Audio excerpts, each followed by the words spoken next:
제9호 태풍 마이삭이 다가오면서 강원 동해안 곳곳에 강한 비가 내리고 있습니다. 내일까지 최대 400mm의 많은 비가 예상됩니다. 확진 판정을 받은 군 장병과 같은 생활관을 쓴 사병이 격리 해제를 앞두고 실시한 진단검사에서 코로나19 양성 판정을 받았습니다. 동해상에서 선박사고 등으로 기름이나 오염물질이 유출되는 해양 오염사고가 끊이지 않고 있습니다. 강원도의회가 광해관리공단과 광물자원공사를 통합해 광업공단을 설치하는 것에 반대하는 성명을 발표했습니다. 안녕하십니까. 뉴스데스크 강원입니다. 제9호 태풍 마이삭이 강원 동해안을 향해 빠르게 올라오고 있습니다. 태풍 경로가 지난 2003년 영동 지역에 큰 피해를 줬던 태풍 매미의 이동 경로와 비슷해 강원 동해안 지역은 긴장하고 있습니다. 강릉항에 취재 기자 나가 있습니다. 김영우 기자 상황 전해주시죠. 네, 제가 나와 있는 강릉항에는 지금은 빗줄기가 약해졌지만 바람은 여전히 강하게 불고 있습니다. 제 뒤쪽에 보이는 어선들도 심하게 요동치는 모습을 볼 수 있습니다. 이번 태풍이 지난 2003년 영동 지역에 큰 피해를 줬던 태풍 매미와 경로가 비슷해 주민들의 걱정은 커지고 있습니다. 태풍이 북상하면서 강원 영동 지역에도 오전부터 비가 내리고 있습니다. 오후 한때 시간당 50mm에 가까운 강한 비가 쏟아지면서 강릉시 포남동과 경포 사거리 등 저지대 도로는 순식간에 물에 잠겼습니다. 강릉과 속초 등 영동 지역은 자정을 기해 태풍 경보가 내려질 예정입니다. 태풍이 점점 다가오면서 밤 늦게부터는 직접 영향권에 들어갈 것으로 예상되면서 최대 400mm의 비가 예상됩니다. 저지대 침수 피해도 우려됩니다. 바다에는 매우 높은 파도가 일고 있어 동해안 항포구에는 어선 2,500여 척이 대피해 있고 울릉도 여객선은 결항됐습니다. 도내 국립공원 4곳도 탐방로와 야영장을 전면 통제하고 있습니다. 강원도 교육청은 내일 도내 모든 학교에 등교 대신 원격 수업을 할 것을 권고했습니다. 특히 지난해 태풍 미탁 피해가 완전히 복구되지 않은 상태에서 강력한 태풍이 오면서 주민들의 긴장감은 최고조에 이릅니다. 이번 태풍은 내일 아침 강원 동해안에 가장 근접할 것으로 예상됩니다. 지금까지 강릉항에서 MBC 뉴스 김영호입니다. 영동 지방은 내일 새벽이 최대 고비입니다. 이번 태풍의 경로가 큰 피해를 줬던 2003년 매미와 비슷할 것으로 전망돼 각별한 주의가 필요합니다. 홍한표 기자가 보도합니다. 강릉 남대천 상류에 있는 오봉 저수지에서 방류가 이어지고 있습니다. 태풍 마이삭이 동해안에 최대 400mm 이상의 많은 비를 뿌릴 것으로 예보됨에 따라 저수지 수위를 80%에서 67%까지 계속해 낮췄습니다. 우리 저수지 자체가 홍수 능력 조절이 안 되는 저수지지만은 최소한의 어떤 홍수 조절을 할 수 있는 그런 능력을 키우기 위해서 사전에 방류를 많이 해놓은 상태입니다. 주문진 항이나 묵호항 등 주요 항포구마다 어선 등 선박 2,500여 척이 대피하고 있고 해안가에는 높이 8에서부터 12m 정도의 집채만한 파도가 들이칠 것에 대비해 긴급 관리에 나서고 있습니다. 동해안 각 시군마다 상습 침수 지역에 대한 대책 마련에 나서고 있습니다. 강릉 포남동이나 경포 진안상가 일대, 속초시 도심 저지대 등에서는 침수 피해가 없도록 빗물 펌프장 가동 준비를 마치고 우수관로와 하수관로 점검, 양수기 전면 배치 등 조치를 했습니다. 포남동 빗물 펌프장은 이미 가동 준비에 들어갔으며 남대천 둔치주차장은 오늘 오후부터 이동 조치를 실시하고 있습니다. 차량 소유주와 연락이 불가한 경우 견인 조치까지 할 예정입니다. 주민들도 태풍 피해 대비에 나섰습니다. 이웃에서도 와서 엔간하고 높이 올려놓는데 또 집에도 갖다 놓으라고 루사 때는 거의 잠겼다 그러더라고요. 그래서 지금 걱정이 많이 되고 있습니다. 강릉시와 양양군, 동해시 등 동해안 각 시군은 태풍이 지나갈 때까지 비상근무에 들어갔습니다. 산불 피해를 입은 강릉 옥계와 동해, 속초 고성 일대나 지난해 태풍 미탁 피해를 입은 강릉 산성우리 마을, 삼척 초곡과 신남마을을 중심으로 긴급 점검에 나서고 있습니다. 건설 현장 일대는 타워 크레인이나 가설 울타리 점검에 나섰고 간판 등은 낙하 사고가 일어나지 않도록 사전 예방 홍보를 벌이고 있습니다. 산사태 우려 지역이나 하천, 계곡, 야영장 등에 대한 점검도 계속 이어나갈 방침입니다. MBC 뉴스 홍한표입니다. 양양 군부대에서 병사 1명이 코로나19 추가 확진 판정을 받았습니다. 양양군 보건당국과 군 당국에 따르면 육군 모부대 소속 A병사가 코로나19 진단 검사 결과 양성으로 판정됐습니다. A병사는 같은 부대 소속인 강릉 12번째 확진자와 같은 생활관을 썼고 격리 해제를 앞두고 실시한 검사에서 확진 판정을 받았습니다. A병사의 확진으로 강원도 내 누적 확진자는 197명으로 늘었습니다. 현재 도내엔 코로나19 중증 환자를 치료할 수 있는 병상이 단 하나도 남아있지 않습니다. 응급실을 코로나 병상으로 전환하면서 응급 진료에도 어려움을 겪고 있는데 의료 현장에서는 생활치료센터 조기 운영을 요구하는 목소리가 높아지고 있습니다. 권기만 기자입니다. 현재 코로나19 치료와 관련해 가장 시급한 문제는 산소 치료가 필요한 위중증 환자 치료를 위한 여유병상이 없다는 겁니다. 중증 환자 치료가 가능한 강원대병원 15개, 원주 세브란스 병원 4개 병상 모두 채워진 상태. 하지만 일반 병상과 달리 중증 환자 병상은 장비와 전문 인력 확충 문제 등으로 늘리기가 쉽지 않습니다. 저희 원주뿐만 아니라 강원도 전체 문제이기 때문에 요즘에 기명 환자가 많이 늘고 있어서 그에 대한 대비는 필요하다고 지금 인식을 하고 있습니다. 의료 현장에서는 당장 중증 환자 병상을 늘릴 수 없다면 한정된 의료진과 장비를 효율적으로 활용할 수 있도록 경증, 무증상 환자들을 위한 생활치료시설을 조기에 운영해 줄 것을 요구하고 있습니다. 중증, 위중 환자는 상급종합병원에서 보고 중등증은 의료원에서 지금 보고 그보다 이제 증상이 없는 경증이라든가 무증상 환자들은 생활치료센터 같은 것들을 열어서 관리를 함으로써 의료 자원이 잘 배분돼서 가장 적절한 치료가 이루어질 수 있는 게. 응급 의료 분야 공백도 문제입니다. 원주의료원 응급실은 코로나 환자들의 치료를 위한 병상으로 전환되면서 응급실 운영이 중단된 상태.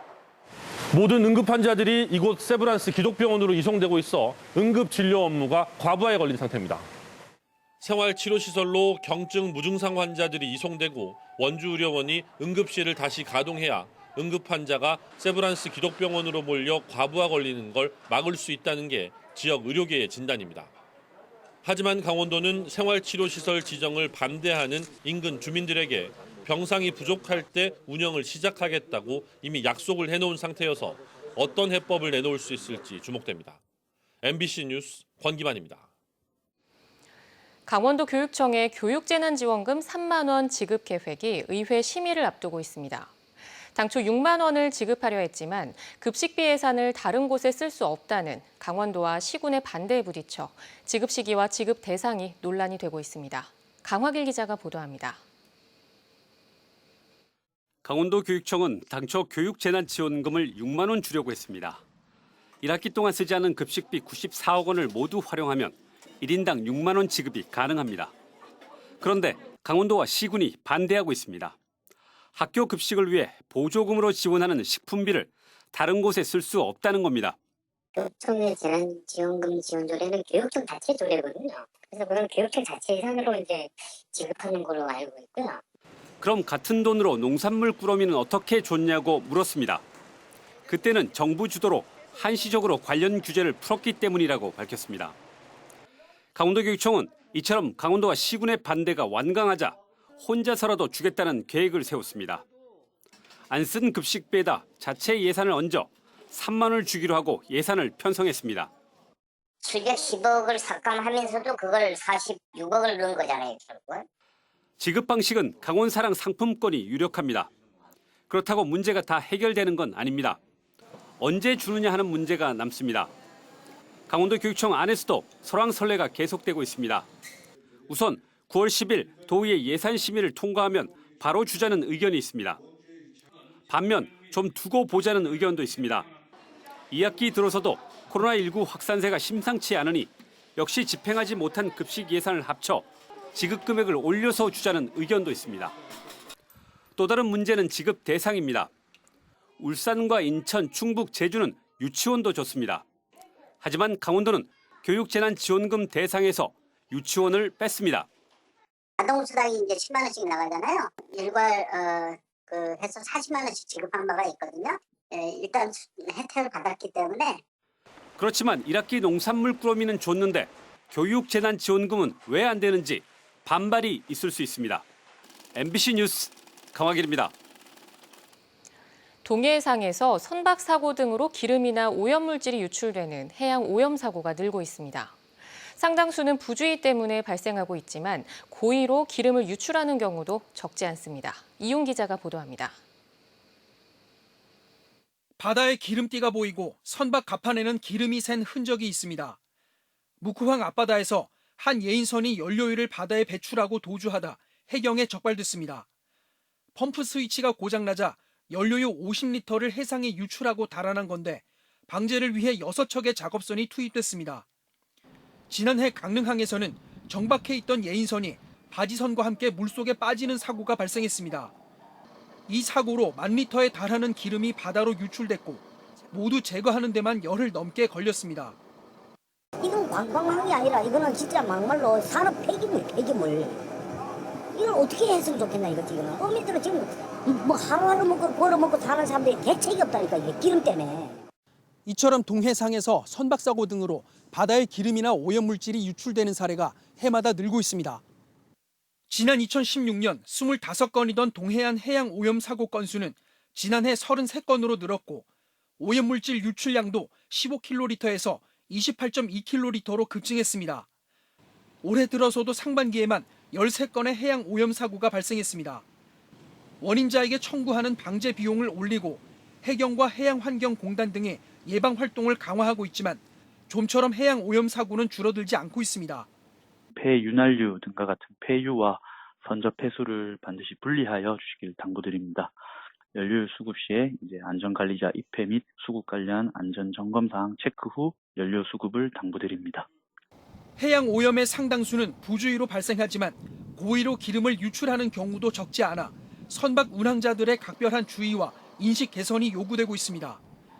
적법한 절차나 기준을 따르지 않고 기름 등 오염물질을 바다에 무단 배출하면 5년 이하의 징역이나 5천만 원 이하의 벌금형을 받을 수 있습니다. MBC 뉴스 이용입니다.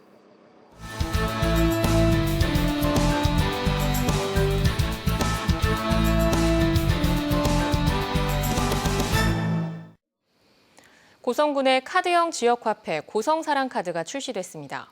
고성군은 월 최대 50만 원까지 충전할 수 있고 사용금액의 5%를 환급받을 수 있는 카드형 지역화폐 고성사랑카드를 발행했습니다. 올해 발행 규모는 50억 원으로 10월까지 2달 동안 사용금액의 10%를 환급해주는 특별 이벤트도 실시됩니다. 동해안 신항건설이 진행되고 있는 가운데 삼척시의회가 가까운 삼척해변 보호대책을 촉구했습니다.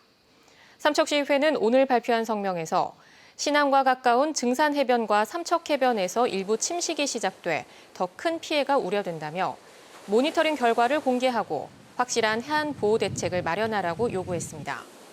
또 삼척시민과 사업 추진 상황을 공유해 의견을 반영하고 친수시설 사업은 삼척 주민들의 소득에 기여할 수 있도록 하라고 주장했습니다. 강원도의회가 한국광해관리공단과 한국광물자원공사 통합 추진에 반대하는 성명을 발표했습니다. 도의회는 폐광 지역의 환경복구와 경제진흥을 위해 설립한 광해관리공단과 대규모 해외 투자 실패로 자본 잠식 상태인 한국광물자원공사와의 통합이 이미 20대 국회에서 한 차례 무산됐지만 이번에 재추진되고 있다며 다른 시도의회와 함께 대응하겠다고 밝혔습니다.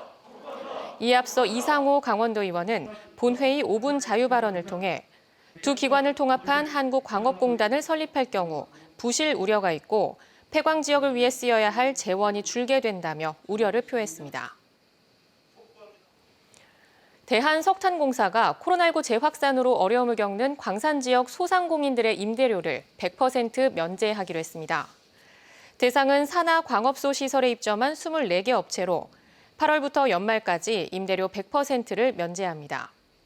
석탄공사는 코로나19 극복을 위해 임원 급여 30% 기부, 경영평가 성과급 지역화폐 지급 등을 실시하고 있습니다. 정선군이 실내에서 마스크 착용을 의무화하는 행정명령을 오늘자로 발령했습니다. 이에 따라 정선군 거주자와 방문자는 실내에서 의무적으로 마스크를 착용해야 하고 마스크를 착용하지 않을 경우 2인 이상의 집합이 원칙적으로 금지됩니다.